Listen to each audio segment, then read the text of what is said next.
Bismillahirrahmanirrahim. Wassallallahu ala sayyidina Muhammad wa ala alihi wa sahbihi wasalam. Assalamualaikum warahmatullahi wabarakatuh. Kali ini saya akan memberikan satu amalan kaya 7 turunan. Seorang ulama bercerita bahwa ada seseorang yang di masa lalu tidak memiliki apa-apa. Namun setelah mengamalkan amalan ini, dari hari ke hari, dari bulan berganti bulan, bahkan berganti tahun, hidupnya semakin sejahtera.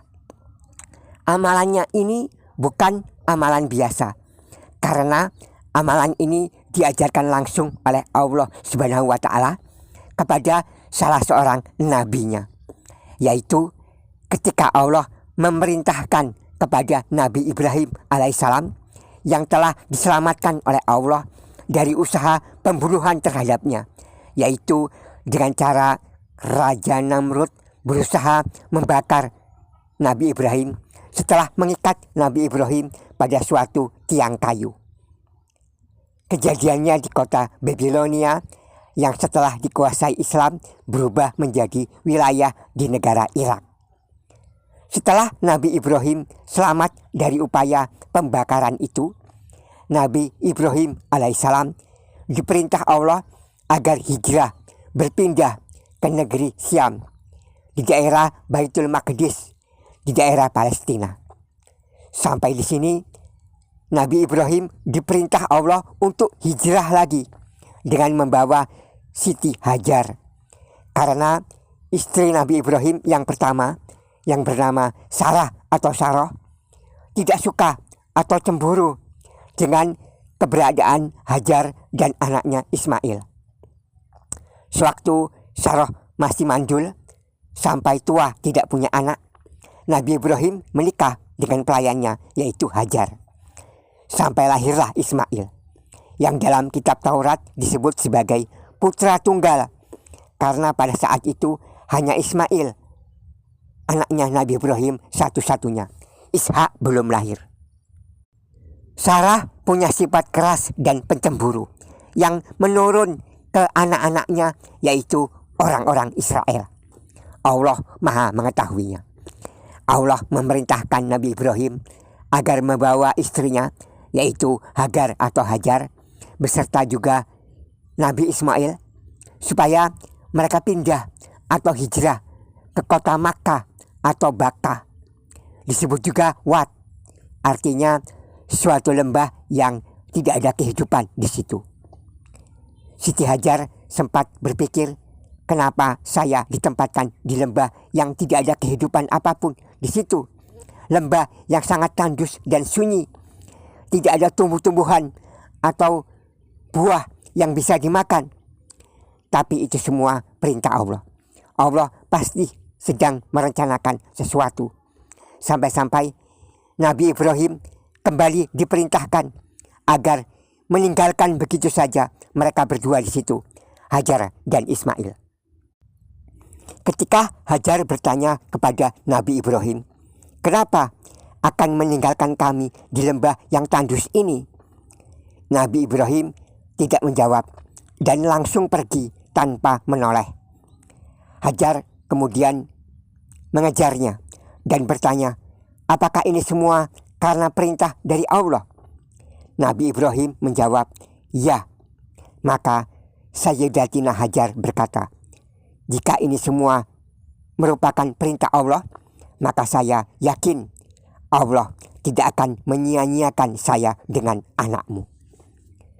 Ketika Nabi Ibrahim benar-benar akan meninggalkan lembah yang tandus dan gersang itu, beliau berdoa. Nah, doa inilah yang nantinya akan menjadi amalan kaya 7 turunan ini. Cara mengamalkannya, hendaknya amalan ini diamalkan pada malam hari. Selesai sholat isya, atau selesai sholat tahajud, atau selesai sholat witir, pokoknya sebelum masuk waktu subuh. Sebelum mengamalkan ini semua, hendaknya kita mengirimkan suratul Fatihah kepada Nabi Muhammad Sallallahu Alaihi Wasallam 1 kali. Kemudian juga mengirimkan bacaan surah Al-Fatihah kepada Nabi Ibrahim alaihissalam 1 kali.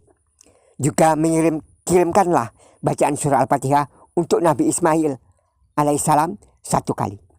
Juga kirimkan atau hadiahkan bacaan surah Al-Fatihah untuk Sayyidati Hajar, ibunda dari Nabi Ismail alaihissalam. Kemudian kirimkan bacaan surah Al-Fatihah kepada ayah ibu kita sendiri, kepada orang tua kita. Setelah mengirimkan beberapa bacaan surah Al-Fatihah itu, bacalah doanya Nabi Ibrahim ini ketika meninggalkan Sayyidatina Hajar di lembah Baka di kota Makkah. Rabbana ini askantu min zuriyati biwadin ghairi di jahin inda baitika muharrami Rabbana liyuqimus sholata fas'al afidatam minan nasi tahwi ilaihim warzuqhum minat samarati la'allahum yashkurun. Ini dibaca sebanyak 313 kali. Doa ini terdapat dalam Al-Quran surah yang ke-14, yaitu surah Ibrahim ayat 37. Bismillahirrahmanirrahim. Rabbana inni askantu min zurriyati biwadin ghairi di zar'in inda baitikal muharrami Rabbana liyuqimus sholata fas'al afidatam minan nasi tahwi ilaihim warzuqhum minas samarati la'allahum yashkurun. Ini dibaca sebanyak 313 kali. Jika diterjemahkan ke dalam bahasa Indonesia, wahai Tuhanku, sesungguhnya aku telah menempatkan sebagian keturunanku di lembah yang tidak mempunyai tumbuh-tumbuhan di dekat rumahmu yang terhormat. Wahai Tuhan, agar mereka menegakkan sholat, maka jadikanlah hati sebagian manusia cenderung kepada mereka, dan berilah mereka rezeki dari buah-buahan. Semoga mereka bersyukur.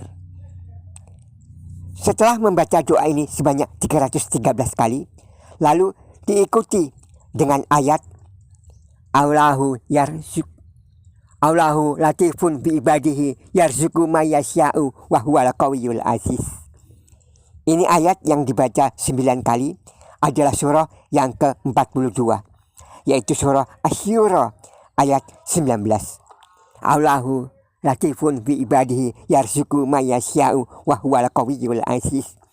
Allah maha lembut terhadap hamba-hambanya. Dia memberi rezeki kepada siapa yang dikehendakinya, dan dia maha kuat lagi maha perkasa.